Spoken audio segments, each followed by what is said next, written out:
This is G-Spot TV and the High Voltage Festival in Victoria Park in July 2011. And in the G-Spot is myself interviewing Miss George and the wonderful Sacha Morgan. Just played, hello. Oh, hello, yes, just come off stage. A fantastic gig it was as well. Thank you, you enjoyed it? Did, and I saw that everybody else in the crowd was really getting into it as well. Why, thank you. Yeah, it was a fun one. Lovely crowd down here at High Voltage Festival. It's nice. It was a good crowd. Everyone was you were getting the crowd going, Sacha. Ah, they were easy. They were fun. It's a festival. You can't argue with that, can you really? Indeed, the vibe is definitely here. Now, Sacha, I would like to ask you, now that I've got you in the G-Spot, what it is that ticked all your boxes, really, and got you to be the artist you are today, and what sort of inspired you to be so creative and to write the music you write? Well, I always loved music. It was just the only thing I ever wanted to do. It was literally singing before I could talk. And yet from a very young age, I just gravitated towards soul and Motown and Stevie Wonder and Marvin Gaye, Aretha Franklin, Al Green, and I just loved singing. I was just at my happiest singing. And then as I got a bit older, I got into some of the more rocky stuff, and then I got into some psychedelia, and then singer-songwriters, and my music's kind of a mishmash of all of those things, I suppose.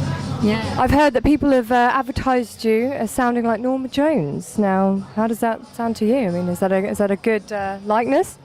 Yeah, I think she sold a lot of records. She's got a beautiful voice. She's done very well for herself. So yeah, you know, great. Keep it coming.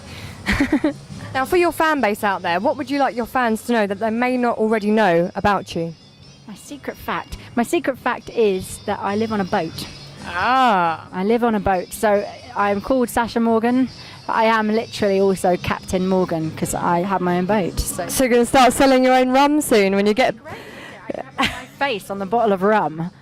Hey. Definitely, definitely. So you're a bit of a secret pirate at heart then? I'm not a secret about it.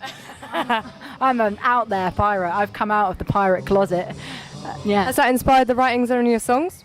Well, yeah, I think it's a creative atmosphere on the river, and you get beautiful views and nice, funky crowds. So yeah, you know, and it keeps you living very cheap, so you can afford to be a musician, essentially. So love it. Haven't regretted a moment on the boat. Do you think there's any hidden messages that could be in your music, or secret feelings, or anything that you'd like to portray to your fans that they may not already know, or it's not that obvious in some of your songs? It's secret little hints. If I play them backwards, that it says "I'll eat your heart." Yeah, the special messages that you might have. Liminal message. No, I think that'd be fun as well. It would. Rum and evil messages. Yeah. It's like this whole dark. You've got to have the rum first. It's like 3D vision, but with the rum and then the mixing desk. Get the senses in. They could wear big fluffy leggings, and no, it's all getting a bit surreal. But on the boat as well, yeah? On the boat, yeah. They could rock around. Boats are rocking. Don't come a knocking. No, I think I've been really lucky. I've been recording the album for 3 years, so the songs that I was writing when I was much younger were the first songs to be recorded, and then as my writing progressed and I worked with different people, everything that I'm kind of feeling at the moment is in there. It's in the record. So yeah, I've been so lucky. I hear a lot of horror stories of acts that get signed and their label says, basically you only have to wear pink from now on, and we're doing Britney covers, and my label's just been wonderful. They've always just brought the best out of me. So, and the label you're on? Coat Basque, which is my publishing company, my record label. I can't talk about that at the moment.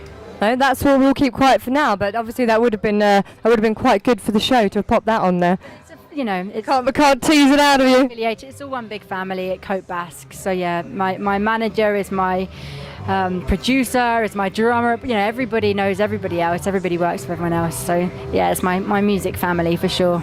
It's fantastic. And what we're actually sort of sitting on at the moment, or in, shall we say, is a wagon, which I would like to call a mobile. And do you want to tell us a little bit the history about this? It is the Airstream Mobile. It was. Oh goodness, I really should talk to Mark. He's much better about all the facts. I always get names wrong. But basically, it's a very classic old rock and roll mobile recording studio. It's fantastic. Back, they've redecked it out with loads of fantastic analog equipment, so you can make vinyl and then press them. So potentially, you could be doing a gig, recording it, and then at the end of the gig, have vinyl made. And yeah, everybody's played it, from David Bowie to Bob Marley to the Faces, the Stone Roses. Houses of the Holy was recorded here. We're sitting in a little bit of history right here, and we're making it by talking to Sacha Morgan. You're trying. You were recorded earlier from here, right? Yes, yeah, recorded earlier. They got the whole gig down. Will that be on the album? Might be. I think, a lot of the recording, some of the songs have been recorded on this already, but not so live. But yeah, maybe if there's a good take, you never know. You never know where it's going to take you. That's fantastic. Now I would like to ask you a bit of a fun, jokey question, and that would be, if you were hosting a dinner party and you could only invite 2 people, past or present, who would you invite and why? I would have Stevie Wonder, because he's a beautiful musician. His songs are gorgeous. He inspired me throughout my whole childhood. And yeah, he's got a great personality from what I can see of it. He just looks like a fun person to be around. So that is Stevie on the left. Done. Stevie Wonder. And on the right, Stevie Wonder, number 1. And on the right, I think I'd have Gandhi, or I'd have Gandhi. Beautiful philosophy on life and the world and people, and somebody who made a massive difference to so many people's lives, and still does, even though he's passed away. So yeah, that would be an awesome one. That would be a once in a lifetime dinner party. That would be. Would I be invited? You can come and you can sneak in. Thank you. We could have Gandhi in the G spot. Fantastic. Okay, and I guess the last question we're going to wrap up with is to hit the G-spot, which means that the artist, yourself, Sacha Morgan, here at the High Voltage Festival, can have your say. Anything about plugging a record, or your gigs you've got coming up, or even just a bit of ramble blurb about yourself or the world. What would you like to say, Sacha Morgan? What do I want to say? Well, I want to say a big thanks to all my friends in France and Paris, which is where my album is more than likely going to be released first. Done some amazing shows at a venue called Le Reservoir, where just everything is funky and chic and very, very French. So bonjour and merci, and to all of my French crew. Yeah, what else? Love and peace.